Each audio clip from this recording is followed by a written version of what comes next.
السلام علیکم dear friends, Sonia nights میں خوش آمدید۔ کیسے ہیں آپ سب لوگ؟ امید کرتی ہوں سب خیریت سے ہوں گے۔ Addict by Zainab Rajput, episode 70۔ Novel start کرنے سے پہلے میرے چینل کو لائک، شیئر اور سبسکرائب کرنا مت بھولیے گا۔ تو اسٹارٹ کرتے ہیں ناول۔ وہ بچی ملی اندھیرے میں اپنے مقابل چلتے اپنے ساتھی سے 2 قدم آگے چلتا وہ بھاری مگر سپاٹ لہجے میں گویا ہوا۔ اس کے پوچھے گئے سوال پر کئی لمحے ایک گہرا سکوت چھایا رہا، جس کا مطلب سمجھتے اس کی آنکھوں میں خون اترا۔ ہاتھوں کی مٹھیوں کو مضبوطی سے بھیجے وہ اس تاریخی عمارت کے اندر داخل ہوا۔ کیا وہ زندہ ہے؟ اسے پھر سے ہمت کرتے سوال پوچھا۔ ہاں وہ زندہ ہے مگر اس کے ساتھی نے آدھا جملہ مشکل سے کہا تھا۔ اپنے کیریئر کے 8 سالوں میں یہ ایسا بھیانک کیس تھا کہ اس کے جیسے بے حس انسان بھی ہمت ہار بیٹھے تھے۔ مگر کیا؟ اب کی بار وہ پورا پلٹا۔ ہڈ کے اندر سے چھلکتی اس کی وحشت بھری نگاہیں ہر درد کو سہنے کو تیار تھی۔ اس کی کنڈیشن بے حد خراب ہے، ریپ کیا گیا ہے اور اس کی آنکھیں بھر آئی تھیں۔ 5 سالہ اس بچی کا ذکر کرتے وہ جوان مضبوط اعصاب کا مالک ٹوٹ چکا تھا۔ اور کیا ڈیمن! اب کی بار اس نے غصے و ضبط سے اپنے ساتھی کے کالر کو جگڑ لیا، جس کی آنکھوں سے بہتے آنسو اس کی اندرونی حالت کی غمازی کر رہے تھے۔ شی از این اب نارمل گرل۔ اس نے کپکپاتی آواز میں یہ جملہ ادا کیا تو اس کے کالر کو تھامے کھڑا وہ شخص لڑکھڑا سا گیا۔ آنکھوں کے سامنے دھند سی چھائی۔ اسے کچھ دن پہلے کا وہ معصوم چہرہ یاد آیا تو ضبط سے اپنے ہونٹوں کو کچلتے اس نے درد کو اپنے اندر اڈیلنا چاہا۔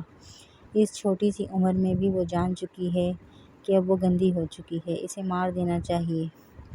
And she is trying to kill her self. اگر آج تک ہمت نہیں ہاری تو آگے بھی نہیں ہاریں گے۔ تم جانتے ہو نا کہ ہمیں کیا کرنا ہے؟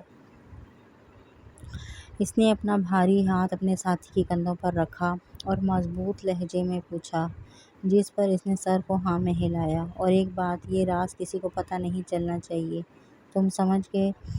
اس نے سنجیدگی سے اس کی جانب دیکھتے مضبوط لہجے میں پوچھا، جس پر سامنے کھڑے شخص نے فوراً سے سر کو ہاں میں جنبش دی۔ وہ جانتے تھے اس بچی کا دنیا کی نظر میں مر جانا ہی بہتر تھا، کیونکہ یہ ظالم سماج ویسے بھی اسے پل پل موت کے سوا اور کچھ نہیں دے سکتا تھا۔ اور اگر وہ کچھ دے سکتے تھے تو وہ تھا اسے دوسری زندگی دینا، جس کی شروعات تو وہ کر چکے تھے، مگر وہ دونوں ہی انجان تھے کہ کوئی زخم تعمر بھرے نہیں جاتے۔ اس زندگی کے ساتھ جڑی بہت سی زندگیاں تھیں جو جلد یا بدیر فنا ہونے والی تھیں۔ کسی کو منزل ملنی تھی، کسی کو بربادی، کسی کے حصے میں خسارے لکھ دیے گئے تھے تو کسی کے حصے میں ان گنت خوشیاں۔ اب یہ تو آنے والا وقت ہی طے کرنے والا تھا کہ وقت کا یہ کھیل کس کے مقدر میں کیا بھرنے والا تھا۔ موم، ہم کیفے سے فری ہوتے ایزل شاویر کو گود میں بھرے اب گھر کے لیے روانہ ہوئی تھی، جب ایک دم سے جانے کس خیال کے تحت اس نے سر اٹھائے ایزل کی جانب دیکھتے اسے پکارا، I need a father like Mister Handsome. Stop it Veer, Aizal نے حیرت سے گھورتے ذرا سختی سے کہا، جس پر اس کے معصوم چہرے پر مایوسی اتری۔ ایزل کو احساس ہوا جیسے وہ مس کر رہا تھا اپنے ڈیڈ کو۔ مسٹر ہینڈسم کے پاس سے آنے کے بعد وہ مسلسل کسی نہ کسی بات میں اس کا ذکر کر رہا تھا، اور یہ کمی اب کافی واضح ہو رہی تھی۔ ایزل کو دکھ ہوا اپنے بیٹے کی فیلنگز شاید وہ نہیں سمجھ پائی تھی، کیونکہ شاویر کافی شارپ مائنڈڈ تھا۔ بچپن میں ایک بار پوچھنے پر ایزل نے اسے جھوٹ بولا تھا کہ اس کے ڈیڈ کام پر گئے ہیں، اور اس کے بعد شاویر نے دوبارہ کبھی یہ ذکر نہیں چھیڑا۔ اور آج اچانک سے ایسا ذکر سننا! ایزل نے ایک بے بس نگاہ اس کے اترے چہرے پر ڈالی۔ سرخ و سفید حسین چہرہ معصومیت کی اعلیٰ مثال دکھ رہا تھا۔ اچھا، آپ کو مسٹر ہینڈسم جیسے ڈیڈ کیوں چاہیے ویسے؟ ایزل نے اس کا موڈ فریش کرنے کو پوچھا۔ Because he is looking like me, Shavir نے چہکتے ہوئے حشاش پشاش لہجے میں کہا۔ بس یہی؟ ایزل نے آنکھیں چھوٹی کیے اسے گھورتے پوچھا، جس پر اس کے گالوں پر ابھرتے گھڑے مزید گہرے ہوئے۔ نو مام، وہ بہت زیادہ ہاٹ ہیں اور آپ کے ساتھ پرفیکٹ دکھیں گے۔ اس نے تیزی سے ایزل کے کان میں سرگوشی کرتے اس کے گال پر لب رکھے، جبکہ ایزل ہکا بکا سا منہ کھولے حیرت سے اپنے بیٹے کو دیکھ رہی تھی، جس کا لب و لہجہ کہیں سے بھی 4 سالہ بچے جیسا نہیں تھا۔ کس سے سیکھا آپ نے یہ سب؟ ایزل نے آئی برو چکائے اسے گھورا اور ساتھ ساتھ کیز سے ڈور ان لاک کیا۔ موم، کسی سے نہیں پوچھا، یہ تو مجھے بچپن سے آتا ہے۔ منہ بسورتے اس نے اپنی صفائی دینا چاہی تھی۔ وہ جانتا تھا ہر بار کی طرح اسے مفت میں ڈانٹ ملنے والی ہے۔ بچپن سے؟ ایزل نے اپنی چھوٹی سی ناک کھلائے اسے گھورتے دانت پیستے اس کے کہے الفاظ دہرائے اور پھر اسے صوفے پر اپنے سامنے بٹھایا۔ شاہویر کی نیلی حسین آنکھیں اپنی موم پر ٹکی تھیں، جو کمر پر ہاتھ رکھے اسے گھور رہی تھی۔ عمر دیکھی ہے اپنی، بچپن کب گزرا تمہارا؟ اس کے جواب ایزل کو گھما دیا کرتے تھے۔ وہ اس کی سوچ سے بھی زیادہ تیز تھا۔ ایسا کہنا غلط نہیں تھا کہ موم میں 4 سال کا ہوں۔ آف کورس جب 2 سال کا تھا تب بچہ تھا، اب میں بڑا ہو گیا ہوں۔ اس نے تیزی سے اپنی کینچی کی طرح چلتی زبان کے گن دکھائے تو ایزل نے گہری سانس فضا کے سپرد کی۔ آئندہ ایسی بات نہیں کرو گے آپ، اوکے؟ ابھی آپ کی عمر نہیں ایسی باتیں کرنے کی۔ موم کی بات مانے گا نا موم کا بچہ؟ ایزل گھٹنوں کے بل اس کے قریب بیٹھتی اس کے بھورے بالوں کو سہلاتے محبت سے بولی، جس پر اس کی آنکھیں چمکیں۔ آف کورس موم، کے لیے کچھ بھی۔ اس نے جھٹ سے ایزل کی گردن کے گرد باہیں حمائل کیں تو ایزل نے اپنے لختے جگر کو باہوں میں سمیٹ لیا۔ شاہویر کو روم میں سلاتے وہ پانی پینے کی غرض سے کچن میں آئی۔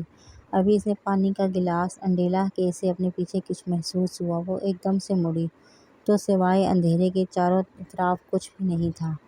اپنا وہم گردانتے ایزل نے سر کو نفے میں جنبش دی اور پھر سے گلاس میں پانی بھرنے لگی، جب ایک دم سے کسی نے جھپٹنے سے اسے پیچھے سے دبوچا۔ اس سے پہلے کہ وہ چیختی، مقابل نے اس کے ہونٹوں پر اپنا بھاری ہاتھ رکھتے اس کی آواز کا گلا گھونٹ دیا۔ شش، ریلیکس رہو جانا۔ کیا تم نہیں جانتی کہ تمہیں چھونے کا حق کس کا ہے؟ ایزل کی بھرپور مذمت سے تنگ آتے اس نے نیلی آنکھوں میں ناگواری سمٹے اس کے کان میں پراسرار سے سرگوشی کی۔ ایزل کا وجود یک دم سے ساخت ہوا۔ آنکھیں حیرت و خوف سے پھیلائے وہ یہ سمجھنے کی کوشش میں تھی کہ آیا یہ سچ تھا یا پھر ہر بار کی طرح اس کا وہم۔ کیا ہوا؟ جھوٹ لگ رہا ہے یہ سب؟ اس کے ساخت وجود کو دیکھ شاہمیر نے معائنی خیزی سے اس کے کان میں سرگوشی کرتے لب اس کے کان کی لوح پر رکھے۔ ایک گہری سانس اس مہکتی حواس پر چھا جانے والی مدہوش کن خوشبو میں بھرا۔ اتنے سالوں کے بعد آج وہ اسے چھو پا رہا تھا۔ شاہمیر بیگ کے لیے یہ کسی معجزے سے کم نہیں تھا۔ وہیں ایزل شاہمیر بیگ کے لیے یہ سب کسی برے خواب سے زیادہ نہیں تھا۔ جھوٹ ہے یہ سب، تم نہیں۔ اس کی نرم گرفت کو جھٹکے سے توڑتی وہ لمحوں میں مڑی بے یقینی سی آنکھیں پھیلائے اپنے روبرو کھڑے اس شاہانہ مرد کو دیکھتے بڑبڑائی۔ شاہمیر کی حسین نگاہیں ایزل کے خد و خال میں الجھی تھیں۔ وہ بے حد بے چینی سے چند قدموں کا فاصلہ سمٹے اس کے قریب تر ہوا۔ اتنی کمزور ہو گئی ہو تم؟ کیا تمہیں ذرا پرواہ نہیں میری؟ اس کی حسین آنکھوں کے گوشے ہلکے سے نم تھے، اس کے رخسار کو سہلاتی بھاری انگلیاں بے قرار تھیں۔ اس کے انداز میں ایزل کے لیے کرب و ہجر برپا تھا۔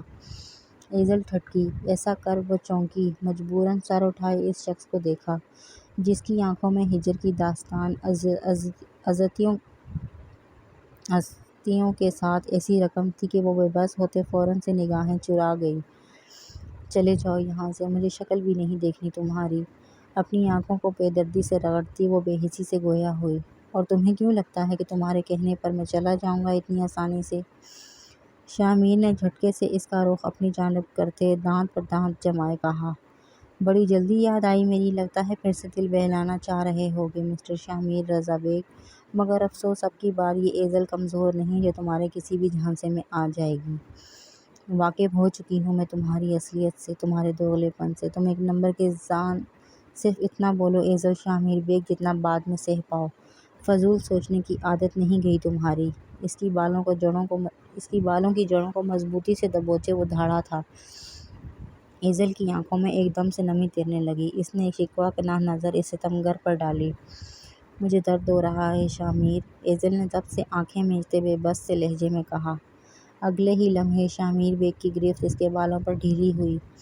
اس نے بے حد شدت سے اس نازک گڑیا کو اپنی باہوں میں سمیٹے، بے تاب لب ایزل کے ماتھے پر رکھے۔ اس کا سلکتا نرم گرم لمس اپنی پیشانی پر محسوس کرتے وہ جی جان سے لرزی، اس کے گریبان کو مضبوطی سے جگڑ گئی۔ بہت ستایا ہے تم نے جانے میر، ذرا رحم نہیں کیا مجھ پر، یوں مجھے چھوڑ اتنی دور چلی آئی۔ میں پرانی باتیں نہیں دہرانا چاہتی شامیر، بہتر یہی ہوگا کہ اب تم واپس چلے جاؤ۔ ایزل نے اس کے سینے پر اپنے ہاتھ رکھتے رخ موڑے کہا تھا۔ سچ تو یہ تھا کہ اس ستمگر کو یوں سالوں بعد سامنے دیکھ وہ اندر سے ٹوٹی تھی۔ جب اتنے برس وہ اسے یاد کرتی رہی، اسے سوچتی رہی، وہ کیوں نہیں پلٹا تھا؟ اور اب جب وہ پلٹا تھا تو ایسا پلٹا تھا کہ ایزل کے پاس سوائے نفرت کے کچھ بھی نہیں بچا تھا۔ پرانی؟ شامیر کی آنکھوں میں خون اترا، اس نے غصے سے جبڑے بھیجے، اپنے دونوں ہاتھ کی مٹھیوں کو مضبوطی سے جگڑا، اور اگلے ہی لمحے وہ ایزل کی سانسوں کو بری طرح سے قید کر چکا تھا۔ ایزل اس کی جارحانہ گرفت میں بری طرح سے مچلتے خود کو آزاد کرنے کی کوشش کرنے لگی، جو کہ ہر بار کی طرح ناکام تھا۔ تمہارے لیے میں پرانا ہو سکتا ہوں، یہ رشتہ پرانا ہو سکتا ہے، مگر ایک بات اچھے سے یاد رکھنا جانم، تم میرے آج بھی نہیں ہو، اتنی ہی میٹھی، اتنی ہی نشیلی کہ شامیر بیگ کی روح تک میں سرور بھر دیتی ہو۔ وہ ایزل کے ہونٹ سے بہتے خون کو انگوٹھے پر صاف کرتے معنی خیز سے بے باک لہجے میں گویا ہوا تھا۔ وہیں ایزل کا چہرہ اس کی بے باکی کے سبب سرخ انگارا ہوا۔ شامیر چھوڑو۔ جیسے ہی اس کا بازو دبوچے وہ روم کی جانب بڑھا، ایزل کا سانس صحیح معنوں میں اٹکا تھا۔ شابیر کا خیال آتے ہی اس نے تیزی سے چلانا شروع کر دیا۔ اگر جو شابیر کو دیکھ لیتا، اس سے آگے کا وہ تصور بھی نہیں کر سکتی تھی۔ شور کیوں مچا رہی ہو جانم؟ جانتا ہوں بہت خفا ہو تم، مگر ایک موقع تو دو، میں منا لوں گا تمہیں، سب بتاؤں گا، مگر پلیز اس وقت کوئی سین مت بناؤ۔ اسے دیوار سے پن کرتے شامیر بیگ نے اپنے بہتے بے قرار ہونٹ ایزل کے سرخ ہوتے رخسار پر رکھتے عاجزانہ کہا تھا۔ اس کے انداز میں بے بسی، بے چینی تھی، ایسے جیسے وہ صدیوں کی مسافت سے تھکا ہارا واپس لوٹا ہو اور اب چند پل کے سکون کا محتاج ہو۔ شامیر پلیز۔ اس کی بڑھتی گستاخیاں ہر بار کی طرح ایزل کو لرزا دے رہی تھیں۔ اس کا پاگل کرتا شدت و جنون بھرا لمس ایزل کے روم روم کو سلگانے لگا۔ وہ بے بسی سے گویا ہوئی تھی، مگر آگے بھی شامیر بیگ تھا، اپنی منمانیاں، اپنی ضد و جنون کو پورا کرنے والا۔ اس سے پہلے کہ وہ مزید آگے بڑھتا، اس کے موبائل پر ہوتی ایک مخصوص رنگ نے اسے ہوش کی دنیا میں لایا۔ شامیر فوراً سے پیچھے ہٹا، موبائل فون نکال اس نے تیزی سے کال اٹینڈ کی۔ آگے سے ملتی خبر پر اس کا چہرہ ایک دم سے سفید پڑا۔ وہ اندھا دھند باہر کو بھاگا تھا۔ اس کے چہرے پر پہلے اضطراب کو دیکھ ایک پل کو ایزل سہمی، ایک خوف بھی تھا، مگر اپنے آپ پر قابو پاتے اس نے تیزی سے ڈور لاک کیا۔ ایزل تم اس وقت رات کے اس پہر کہاں جاؤ گی؟ وہ بھی شابیر کے ساتھ؟ شامیر کے چلے جانے کے بعد ایزل نے سیدھا مسٹر حامد کو بلایا تھا۔ وہ بس شامیر کے دوبارہ آنے سے پہلے اس جگہ سے بھاگ جانا چاہتی تھی۔ اپنا اور شابیر کا تھوڑا سا سامان پیک کرنے کے بعد وہ اب مسٹر حامد کے آنے پر ان کے ساتھ بے حد پریشانی سی بیٹھی تھی۔ پلیز مسٹر حامد، سوئٹزرلینڈ میں صرف آپ ہیں جو میری مدد کر سکتے ہیں، میرا یہاں سے جانا بے حد ضروری ہے، آپ بس کسی بھی طرح سے مجھے کسی دوسرے ملک بھیج دیں، میں آگے سب کچھ مینیج کر لوں گی۔ ایزل بے بسی سے اپنی سرخ آنکھوں کو رگڑتے ہوئے التجائیہ لہجے میں بولی تھی، مگر یہاں تم نے اپنا کیفے سیٹ کرنا ہے اور شابیر کا اسکول۔ ایزل، یہ جگہ بیسٹ ہے۔ مسٹر حامد ایزل کے یوں اچانک سے لیے گئے فیصلے پر گنگ ہی تو تھے۔ وہ سمجھ نہیں پا رہے تھے کہ اتنے سالوں کی محنت کے بعد اب جا کر وہ سیٹ ہوئی تھی، اب کیسے وہ کسی اور شہر میں بسے گی۔ میری مجبوری نہ ہوتی تو کبھی نہ جاتی۔ اس کے لہجے میں لرزش، اس کے رونے کی غمازی تھی۔ مسٹر حامد نے ایک آس بھری نگاہ اس حسین پری پر ڈالی۔ کتنی چاہ تھی انہیں ایزل کو اپنا ہمسفر بنانے کی، مگر وہ جانتے تھے ایزل کبھی نہیں مانے گی، اسی لیے وہ کبھی آگے نہیں بڑھ پائے، کیونکہ وہ اپنی ایک اچھی دوست گنوانا نہیں چاہتے تھے۔ آپ کے بہت احسان ہیں مجھ پر، ایک اور کر دیں؟ ایزل نے اب کی بار باقاعدہ ہاتھ جوڑے تھے، جنہیں دیکھ وہ بے بسی سے حامی بھر گئے۔ ٹرین تھوڑی دیر اسٹے کرے گی، اس کے بعد لگاتار سفر ہوگا، یہ تمہاری اور ویر کی ٹکٹس، کچھ پیسے ہیں، یہ تمہارے کام آئیں گے، وہاں پہنچتے ہی مجھے کال کر دینا، اور ہاں اگر کسی بھی چیز کی ضرورت ہوئی تو بس مجھے ایک کال کر دینا، اب میں چلتا ہوں۔ ٹرین سے اترتے وقت یہ آخری چند باتیں تھیں جو مسٹر حامد نے ان سے کہی تھیں۔ شاہویر جاگ چکا تھا مگر وہ بس خاموشی سے یہ سب ہوتا دیکھ اور سن رہا تھا۔ وہ دیکھ سکتا تھا اس کی موم کافی پریشان تھی اور جب بھی وہ پریشان ہوتی تھی شاہویر بس خاموش رہتا تھا۔ اس وقت بھی وہ کسی ٹیڈی بیئر کی طرح ایزل کی باہوں کے حصار میں قید اس کے سینے سے لگا پڑا تھا۔ سرخ و سفید رنگت میں کچھ الجھن کے تاثرات بے حد واضح تھے۔ ویر ماما کی جان آپ ٹھیک ہو؟ آنسوں کا گولا حلق سے نگلتے وہ بظاہر مضبوط بنی اپنے بیٹے کے گالوں کو چومتے بے حد محبت سے بولی۔ اس کے انداز میں ایک خوف ڈر چھپا تھا جیسے شاہمیر اس کے بیٹے کو چھین لے گا، جیسے اس نے اتنے سال یہ راز چھپائے رکھا تھا، شاید اسی طرح سے وہ بھی اس کے چھین لیتا شاہویر کو۔ یہی خوف تھا جو اسے لمحوں میں سوئٹزرلینڈ سے اسولو لے جا رہا تھا۔ ٹرین اپنے مخصوص اوقات پر اسٹارٹ ہو چکی تھی۔ اب 5 گھنٹے کے بعد ایک بریک سٹاپ تھا۔ ایزل کے دل سے جیسے خوف چھٹنے لگا تھا۔ شاہویر اس کی گود میں لیٹا اپنے آس پاس کا جائزہ لے رہا تھا۔ اچانک اس کی نیلی آنکھیں چمکیں۔ موم مجھے واش روم جانا ہے، اس نے بے حد معصومیت سے ایزل کی جانب دیکھتے کہا۔ اوکے میری جان، آؤ ماما لے چلتی ہیں۔ ایزل نے مسکراتے اپنی جان سے عزیز اپنے لاڈلے کے گالوں پر بوسہ دیتے اس کے بھورے بال بکھرے تھے۔ نو مام، اب میں بڑا ہو چکا ہوں، آپ یہیں رہیں، میں آتا ہوں۔ شاہویر نے احتجاجاً اپنی نیلی آنکھیں پھیلائے بے حد سنجیدگی سے کہا اور فوراً سے اس کی گود سے اترتا وہ جھٹ سے واش روم کی سمت بھاگا۔ ایزل اسے آوازیں دیتی رہی مگر وہ واش روم جا چکا تھا۔ چاروں نچارہ ایزل کو وہیں خاموشی سے بیٹھنا پڑا۔ Why are you weeping pretty girl? وہ واش روم ایریا میں آتے لیڈیز ٹوائلٹ میں گھس آیا۔ اس نے تیزی سے ایک چھوٹی سی 3 سالہ بچی کے قریب جاتے بے حد معصومیت سے پوچھا، جو روتے ہوئے واش روم کی سمت آئی تھی جس پر غلطی سے شاہویر بیگ کی نگاہ پڑ چکی تھی۔ وائٹ جینز شرٹ میں ملبوس اس چھوٹی سی بچی نے اپنے سامنے کھڑے اس چھوٹے سے نیلی آنکھوں والے لڑکے کو دیکھا۔ پہلے وہ غصہ کرنا چاہ رہی تھی مگر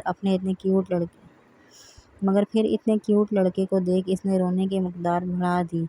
آئی don't wanna go to Oslo, اس بچی نے سو کرتے اپنا مدعا بتایا جس پر شاہویر بیگ کی آنکھیں چمکی۔ می ٹو، وہ بے حد معصومیت سے گویا ہوا جب اس کی بات پر اس بچی نے ہاتھ آنکھوں سے ہٹائے اس نیلی آنکھوں والے شہزادے کو دیکھا۔ You too? Yes but my mom want to go and I can't hurt her, that why I am going with her. Shahveer نے اپنے چھوٹے چھوٹے قدم آگے بڑھائے اور اس کے پاس ہوتے اپنے ننھے ہاتھوں سے اس کے آنسو صاف کرتے اسے مدعا بتایا۔ Oh you are a good boy, اس بچی نے دل سے اس کی تعریف کی۔ Yes I am, and don't be sad, I am always here for you. Shahveer نے بڑی خوبصورتی سے اس کے آنسو صاف کرتے اس کے گال پر بوسہ دیا جس پر وہ بچی کھلکھلا اٹھی۔ Did you will my friend, اس بچی نے اپنا ہاتھ آگے بڑھاتے آنکھوں میں چمک لیے کہا۔ نو سوری، شاہویر نے ایک دم سے کہا جس پر اس بچی کا چہرہ اتر سا گیا۔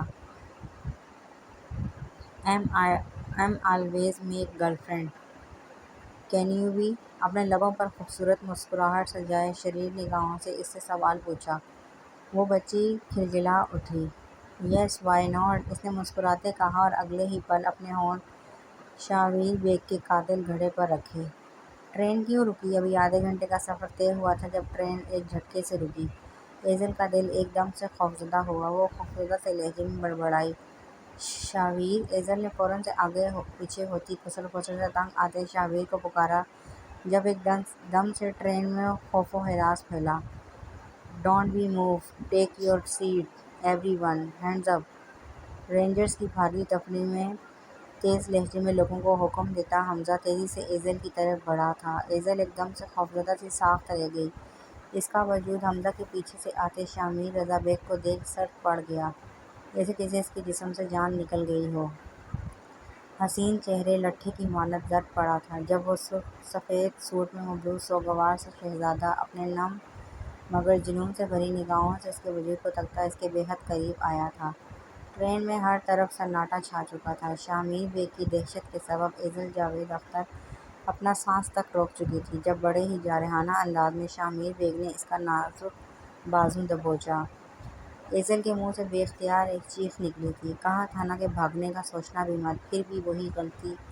اس کا چہرہ بالکل سپاٹ تھا، آنکھوں میں ایک آگ سی جل رہی تھی، اس کے ساتھ ایک درد آباد تھا جسے وہ سمجھ نہیں پائی تھی۔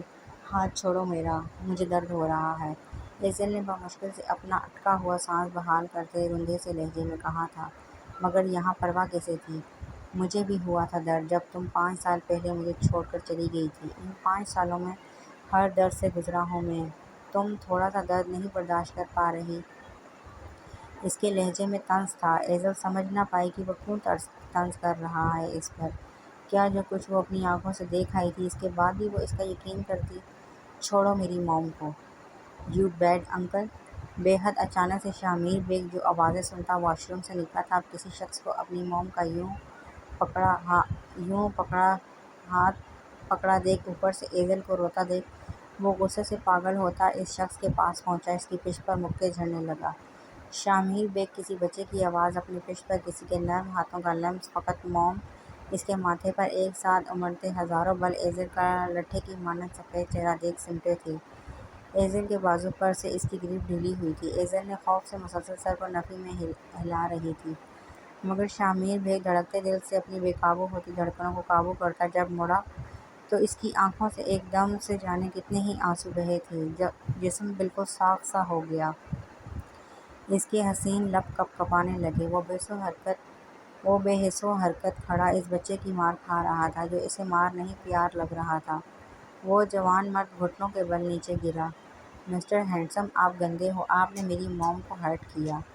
شاویر جو اچانک سے شامیر کے گھٹنوں کے بل بیٹھنے پر غصے سے اس کے چہرے کو اپنے قریب سے دیکھتا بولا، وہیں شامیر نے بہتی بے بس نگاہوں سے اس بچے کو دیکھا جو ہو بہو اس کی کاپی تھا، اس کا ہم شکل، کیونکہ وہ اس کا خون تھا، اس کا بیٹا۔ پچھلی ملاقات کے جانے کتنے ہی حسین لمحات تھے جو شامیر بیگ کی آنکھوں کے سامنے لہرائے تھے۔ وہ بہت کچھ کہنا چاہتا تھا مگر الفاظ ساتھ نہیں دے رہے تھے۔ وہ زندگی میں آج دوسری بار رویا تھا، ایک بار اپنے باپ کے لیے اور آج اپنے بیٹے کو پہلی بار اپنے سامنے دیکھ کر۔ اس کے سرخ و سفید ہاتھ کپ کپائے تھے، اس نے دھڑکتے دل سے اپنی شور مچاتی دھڑکنوں کے ساتھ اپنے بیٹے کو چھونا چاہا تھا۔ جب اس کے آنسو دیکھ شاویر چونکا۔ Mister Handsome, why are you weeping? Shahveer نے چونکتے ہوئے اپنے ننھے ہاتھوں سے اس کے آنسو صاف کرتے اس کے گال پر بوسہ دیا جیسا وہ ہر کسی کے ساتھ کرتا تھا، اور یہی وہ لمحہ تھا جب شامیر بیگ نے اپنے بیٹے کو اپنی باہوں میں بیچ لیا۔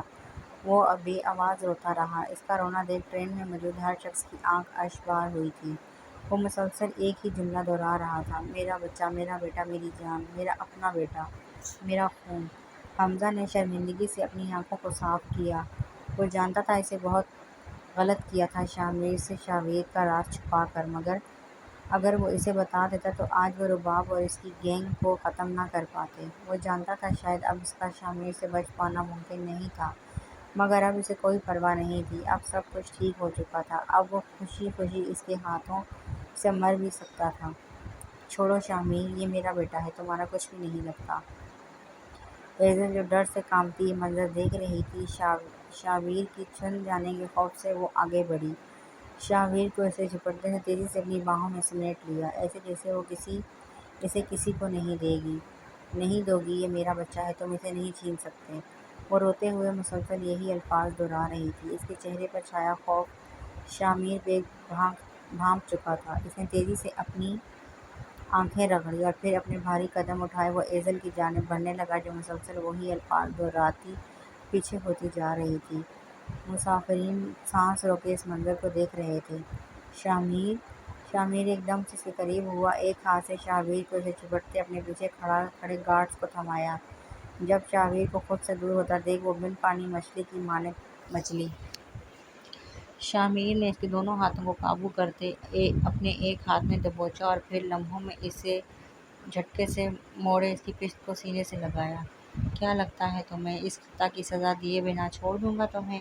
نہیں ایزل، شامیر بیگ، اس بار ایسی سزا دوں گا کہ تم تاعمر مجھ سے پناہ مانگو گے۔ اس کے کان میں سور پھونکتے، اس کی جان اپنے لفظوں سے نکالتے شامیر بیگ نے اس کی گردن کی مخصوص رگ کو دبایا، جب وہ ایک دم سے بے جان ہوتی اس کی باہوں میں لہرائی۔ جسے استحقاق سے باہوں میں بھرتے شامیر نے شدت سے اس کی پیشانی کو چوما۔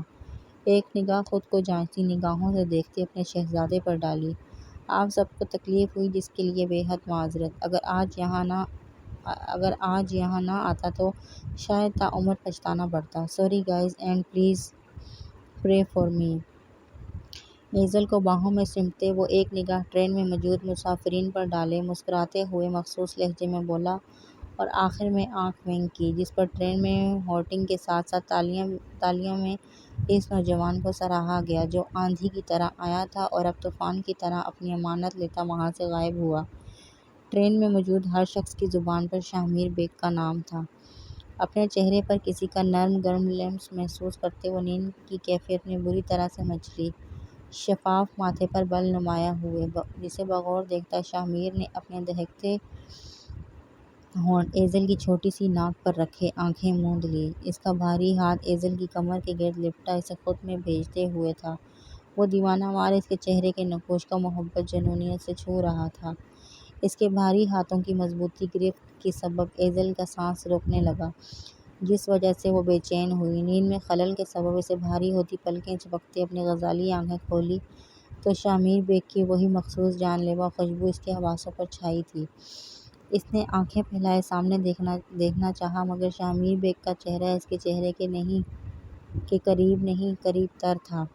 وہ بڑی مخافیت سے اپنے لب ایزل کے رخسار پر رکھے جانے کیسا سکون انڈیل رہا تھا خود میں، کہ اس کے ہوش میں آنے کی خبر تک نہ ہو پائی تھی اسے۔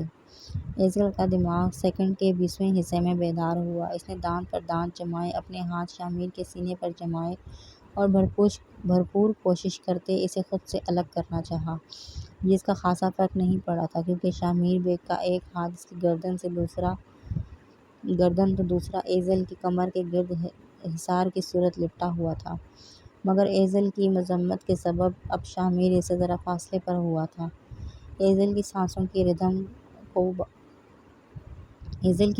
ردم کو وہ بخوبی محسوس کر رہا تھا، جو اب آنکھوں میں خوف و خدشات سمیٹے اس کی حسین نیلی آنکھوں میں دیکھ رہی تھی۔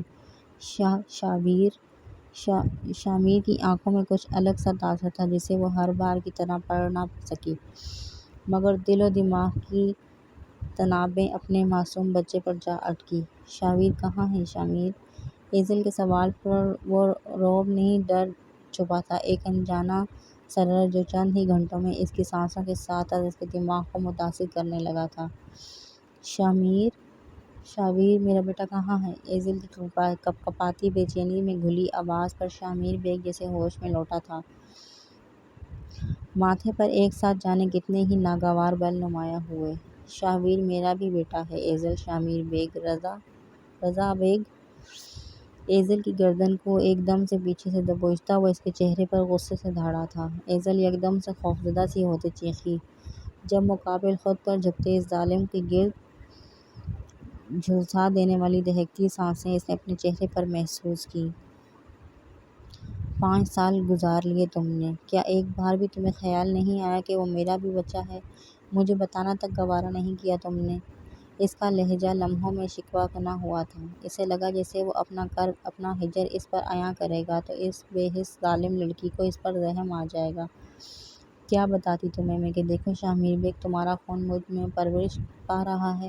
تمہارے پاس آ کر اپنی آنکھوں سے دیکھتی کہ میرا شوہر کیسے کسی اور لڑکی کی باہوں میں جھول رہا ہے۔ کیا لینے آتی تمہارے پاس؟ پھر سے کوئی نیا دکھ، نئی تکلیف لینے آتی؟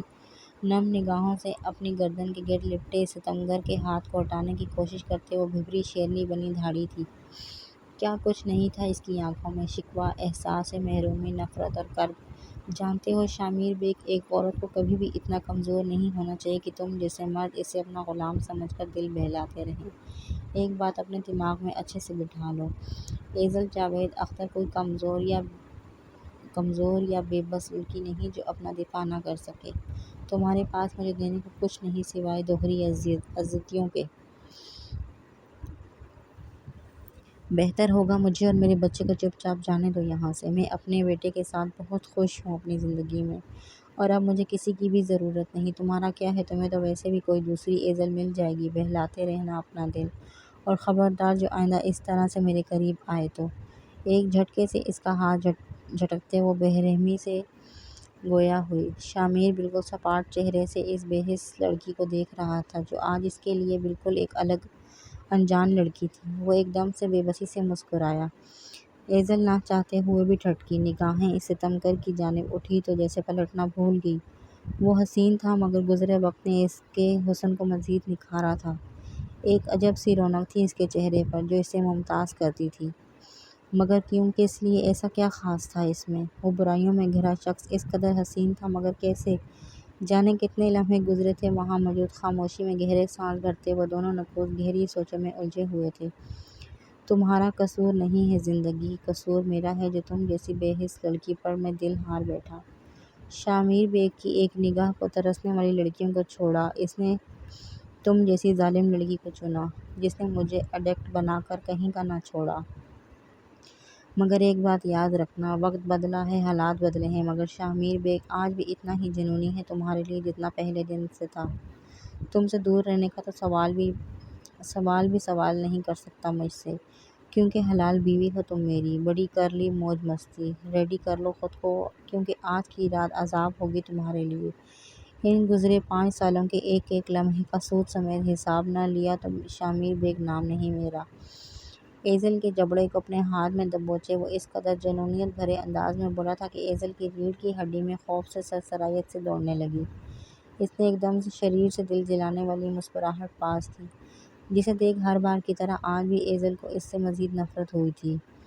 لو you darling, see you soon, اس کے ہونٹوں کو چھوتے وہ بے باکی سے کہتا ایک دم سے اسے ہزار سے آزاد کرتا بیڈ سے اترا۔ ایک بھرپور نگاہ سیاہ سرمے مبلوظ خود کو گھورتی اپنی بکری شیرنی پر ڈالے وہ شاہانہ انداز سے چلتا صوفے کی جانب بڑھا، اپنا کوٹ اٹھائے وہ فلائنگ کس اس کی جانب اچھالتا روم سے نکلا۔ اوہ، تو آپ میرے ڈیڈ کے ڈیڈ ہیں؟ وہ بڑے سے چاکلیٹ پیک میں اپنی چھوٹی سی انگلی گھسائے اطمینان سے چاکلیٹ کھاتا اپنے سامنے نثار جاتی نگاہوں سے خود کو دیکھتے رضا بیگ سے مخاطب ہوا۔ رضا نے خوشی سے نہال جاتے اپنے جان کے ٹوٹے کو دیکھ وہیل چیئر پر بیٹھی تہمینہ بیگم کو دیکھا جو لرزتی نم نگاہوں سے اپنے شامیر کے خون کو دیکھ مسلسل روئے جا رہی تھی۔ ایزل کے جانے کے 1 سال بعد ہی ایک کار ایکسیڈنٹ میں وہ دونوں ٹانگوں سے معذور ہو گئی تھیں۔ 2 سال کی معذوری سہنے کے بعد ان کے دل میں سب سے پہلا خیال ایزل جاوید اختر کا ابھرا تھا جو ان کے بدترین تشدد کا نشانہ بنی تھی۔ وہ بارہا شامیر سے کہتی رہیں کہ وہ بس ایک بار انہیں ایزل سے ملا دے مگر وہ ہر بار ٹالتا رہا۔ 2 سال سے وہ وہیل چیئر کے علاوہ اب اسٹک کی مدد سے چلنے پھرنے لگی تھیں جس میں زیادہ تر ہاتھ شامیر کی توجہ اور وقت کا تھا۔ ہاں میری جان، میں آپ کے ڈیڈ کا ڈیڈ ہوں۔ اپنی آنکھوں میں آتے آنسوؤں کو صاف کرتے وہ خوشی سے نہال ہوئے بھورے شہزادے کو دیکھتے بولے، تو پھر آپ کو اپنے بیٹے کو ایسا پیدا نہیں کرنا چاہیے تھا۔ شامیر کا دھیان چاکلیٹ میں تھا کیونکہ آج کافی عرصے بعد اسے ایک ساتھ ڈھیروں چاکلیٹس ملی تھی۔ وہ جانتا تھا ایزل جیسے ہی آئے گی وہ سب چھین لے گی، اس لیے اس نے شرٹ کے اندر 5 سے 6 عدد بڑی بڑی چاکلیٹس چھپائی تھیں۔ وہ ایک سے وہ انصاف کرنے میں مگن تھا۔ کیوں ایسا پیدا کرنا چاہیے تھا؟ کیسا پیدا کرنا چاہیے تھا؟ رضا بیگ نے الجھی نگاہوں سے اپنے پوتے کو دیکھ پوچھا۔ کیونکہ وہ میرے جیسے دکھتے ہیں اور ان کو میرے جیسا دکھنا نہیں چاہیے، شامیر نے اپنی چھوٹی سی ناک سکوڑ کر کہا تو تہمینہ بیگم چھڑی کے سہارے چیئر سے اٹھ صوفے پر اس کے پاس بیٹھی۔ اس کے چاکلیٹ سے بھرے چہرے کے بوسے لیتی وہ اسے سینے سے لگائے بے آواز رونے لگی۔ اچھا شامیر، آپ کے ڈیڈ کو کیوں نہیں دکھنا چاہیے آپ کے جیسا؟ تہمینہ بیگم کے رونے سے وہ سہم گیا تھا جس پر رضا نے انہیں اشارے سے خاموش ہونے کا کہا تو وہ سر ہلاتی آنسو پوچھ اس سے دوبارہ سوال گو ہوئی۔ ہاں کیونکہ ایسا تو موم میرے علاوہ ان سے بھی پیار کریں گی اور شامیر کی موم بس اسے پیار کر سکتی ہیں، آپ کے بیٹے سے نہیں۔ اس نے سر اٹھائے تہمینہ بیگم کو دیکھتے کافی سنجیدگی سے جواب دیا تھا۔ رضا اور تہمینہ الجھن سے اسے دیکھتے رہے۔ اسے دیکھتے یہ یقین کرنا آسان تھا کہ وہ ایک 4 سالہ بچہ ہے مگر اس کی باتیں سننے کے بعد یہ ماننا کافی مشکل ہو جاتا تھا۔ اب بھی وہ دونوں شامیر بیگ کے سپوت کے لاجک اور اس کی اتنی گہری سوچ پر حیرت زدہ سے اسے دیکھتے رہ گئے جب پیچھے سے آتے شامیر کے لبوں پر یہ سنتے ہی ایک جاندار مسکان بکھری۔ اس نے جھٹکے سے اسے صوفے کے پیچھے سے ہی تیمینہ بیگم کی گود سے اٹھایا اور اسے ہوا میں اچھالتے اپنے سامنے کیا۔ اوپس ڈیڈ، میری چاکلیٹس گر گئی، شاہویر نے متفکر سے لہجے میں اپنی شرٹ سے نیچے گرتی چاکلیٹس کو دیکھتے ہوئے کہا۔ اس کے لہجے میں اداسی کا عنصر چھلکا تھا۔ رضا بیگ اور تہمینہ بیگ کسی کیفیت میں اس حسین منظر کو دیکھ رہے تھے۔ ڈونٹ وری میری جان، ڈیڈ اور لا دیں گے آپ کو، شامیر نے ایک دم سے محبت بھرے لہجے میں کہتے اس کا چہرہ چوم ڈالا۔ جب اپنے معصوم رخسار پر شامیر بیگ کی بٹر کی چبھن محسوس کرتا وہ کھلکھلا اٹھا۔ شامیر اس کی کھلکھلاہٹ سنتے اس کے ساتھ مسکرایا۔ اسے یوں ہی چومتے وہ باہوں میں بھرے صوفے پر رضا بیگ اور تہمینہ بیگم کے درمیان میں بیٹھا۔ ڈیڈ، کیا اب ہم سب سچ میں یہیں رہیں گے آپ کے ساتھ؟ اس کی گود میں رخ شامیر کی جانب کیے بیٹھتا وہ کافی سنجیدگی سے پوچھ رہا تھا۔ اس کی نیلی آنکھوں میں ایک خاص سی چمک تھی، جیسے وہ شامیر کے ہاں کے انتظار میں ہو۔ شامیر نے نثار جاتی نگاہوں سے اپنے جگر کے ٹکڑے کو دیکھا اور پھر بے حد محبت سے اس کی آنکھوں پر بوسہ دیا۔ بالکل میری جان، اب آپ یہیں رہو گے اپنے ڈیڈ اور دادی دادا کے پاس۔ شامیر نے اس ننھی سی جان کو سینے میں بھیج لیا۔ ایک سکون کی ٹھنڈی پھوار تھی جو اس کی رگ رگ میں اترتی جا رہی تھی۔ سوئٹزرلینڈ سے واپسی کے تمام سفر میں وہ اسے چومتا رہا تھا، اسے دیکھتا رہا، مگر نہ تو آنکھیں بھر رہی تھیں نہ ہی دل۔ وہ تو اپنی زندگی کو لینے گیا تھا، اسے معلوم تھا کہ اس کا رب اسے اس تحفے سے بھی نواز دے گا۔ وہ سمجھ چکا تھا کہ آخر اس کی تڑپ کے بعد بھی اس کے رب نے اسے اتنے سال کیوں آزمایا تھا، کیونکہ وہ اسے اولاد جیسی دولت سے بھی نوازنے والا تھا۔ اتنے دکھ سہنے کے بعد آج وہ دامن میں خوشیاں سمیٹے لوٹا تھا۔ ڈیڈ، کین آئی کس یو؟ شاہویر نے بے حد اچانک سے پوچھا، جس پر ہال میں داخل ہوتے روحان اور شزا بھی مسکرائے۔ میری جان، اس میں پوچھنے والی کیا بات ہے؟ شامیر بیگ نے دھڑکتے دل سے اس معصوم شہزادے کو دیکھے کہا تھا، مگر اس کی نیلی سمندر سی گہری آنکھوں کے گوشے نم ہوئے تھے۔ وہ جانتا تھا اس کا بیٹا اس احساس کو محسوس کرنا چاہ رہا تھا، مگر وہ زبان سے نہیں کہے گا۔ جبھی اسے تیزی سے کہتے اس کے بال بکھیرے، جس پر وہ کھلکھلاتا شامیر کے گال میں ابھرتے ڈمپل پر لب رکھ گیا تھا۔ ایک سکون تھا جو شامیر بیگ کے روم روم میں بیہوش ہوتا ادھڑے زخموں پر مرہم کی طرح جذب ہوتا گیا۔ دیوار کے پیچھے چھپی ایزل نے جھٹ سے اس منظر کو دیکھتے اپنی آنکھیں پوچھی۔ اس سے زیادہ اگر وہ دیکھ لیتی تو یہاں سے بھاگنے کا اس کا ارادہ یقیناً ترک ہو جاتا۔ جبھی وہ الٹے قدموں سے روم کی طرف بھاگی تھی۔ آئی ایم سوری شامیر، میں بتانا چاہتا تھا تجھے، مگر کیا تجھے لگا کہ یہ بات اتنی ضروری نہیں کہ شامیر بیگ کو بتائی جائے؟ ایس ایم پیلس میں موجود شامیر کے پرائیویٹ آفس میں اس وقت ماحول سخت گرم تھا۔ جہاں حمزہ زخموں کے تانے بانے بنتا جب معذرت کرنے لگا تو آگے سے اس بپھرے شیر کے ہاتھ سے پڑنے والے بھاری تھپڑ نے اس کی آنکھوں کے سامنے اندھیرا سا کر دیا۔ شامیر نے تیزی سے چپٹتے اس کے گریبان کو دبوچا جو نظریں جھکائے کھڑا تھا۔ صوفے پر بیٹھا روحان چائے کی چسکیوں میں یہ خوبصورت منظر انجوائے کر رہا تھا۔ اس کا دکھ بے حد گہرا تھا۔ اس کے جگری یار پچھلے 8 سال سے اس کے ساتھ دغا کرتے آ رہے تھے۔ جن لڑکیوں کو وہ آوارہ لوفر لچے لفنگے سمجھتا آ رہا تھا وہ در حقیقت سیکرٹ آرمی آفیسرز تھے۔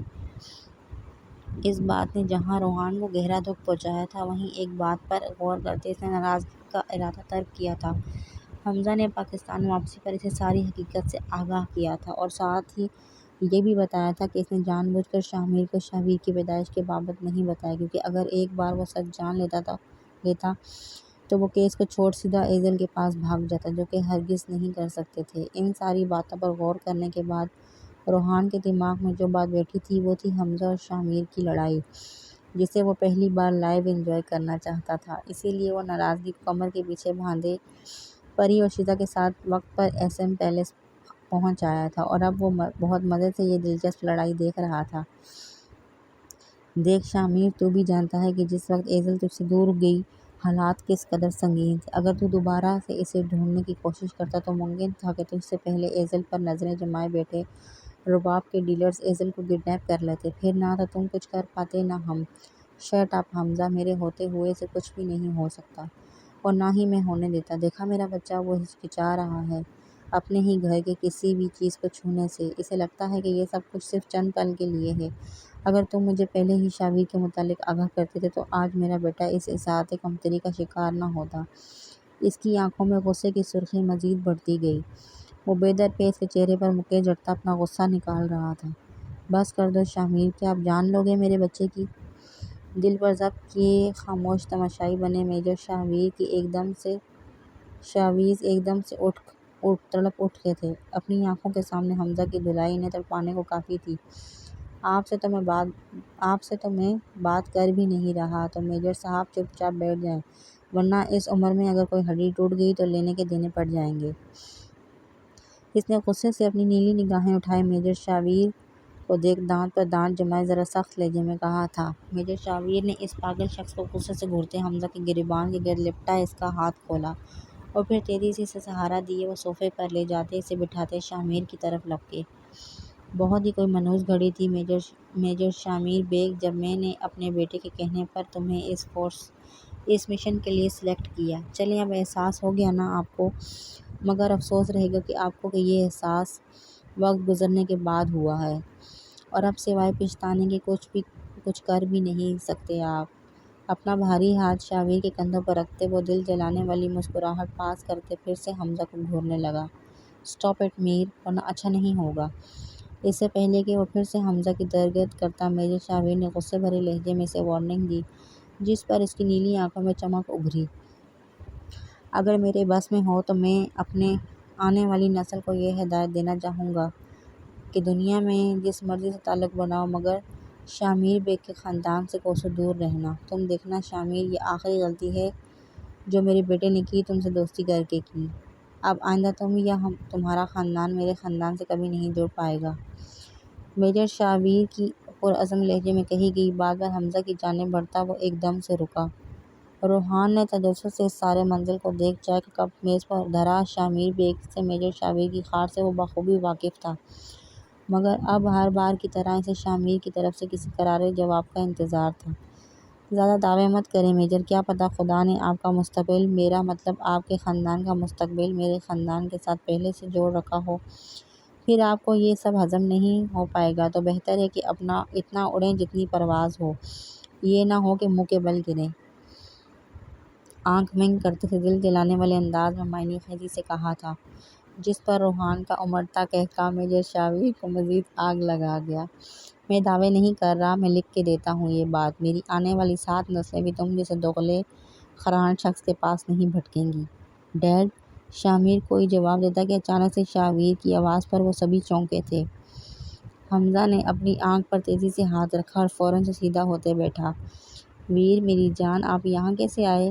چونکہ آفس کافی دور تھا اور پیلس کے آخری منزل پر ہونے کی وجہ سے وہاں جانا صرف لفٹ سے ممکن تھا۔ شامیر نے آگے بڑھتے اپنے چھوٹے شہزادے کو گود میں بھرتے فکر مندی سے پوچھا۔ ڈیڈ لفٹ سے آیا، اور کیسے آتا؟ شامیر کی گردن کے گرد اپنے دونوں ہاتھ لپٹے وہ کسی بڑے کی طرح بولا۔ تو میجر شاویر نے ترچھی نگاہوں سے اس چھوٹے سے سرخ و سفید رنگت والے شہزادے کو دیکھا جو ہو بہو اپنے باپ کی کاپی تھا۔ ڈیڈ، یہ بڑی مونچھوں والے انکل کون ہیں؟ نیلی آنکھوں میں تجسس سموئے شاویر نے خود کو جانچتی نگاہوں سے دیکھتے میجر شاویر کی بابت پوچھا تو کمرے میں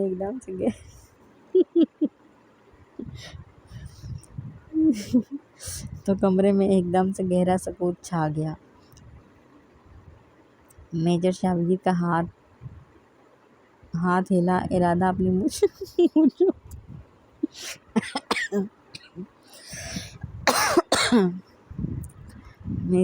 میجر شاویر کا ہاتھ دھلا، ارادہ اپنی مونچھوں پر گیا تھا۔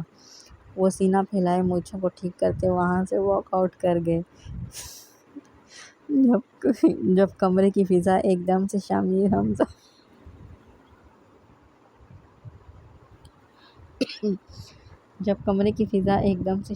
حمزہ اور روحان کے جاندار قہقہوں سے گونج اٹھی۔ Dad, why are you laughing so much? Shavir نے ان تینوں پر ایک حیرت بھری نگاہ ڈالی۔ جب پیٹ پر ہاتھ رکھے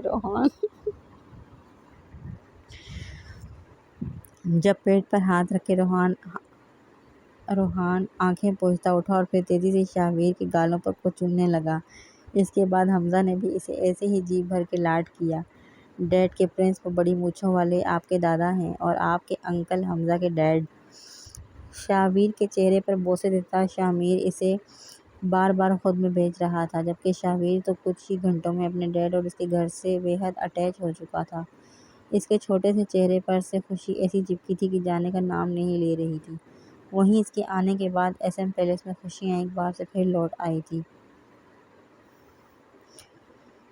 جی تو فرینڈز، کیسا لگا آپ کو کا آج کا ایپیسوڈ؟ امید کرتی ہوں اچھا لگا ہوگا۔ بڑی مونچھوں والے انکل بھی اچھے لگے ہوں گے یقیناً آپ کو۔ تو ملتے ہیں نیکسٹ ایپیسوڈ میں۔ اللہ حافظ۔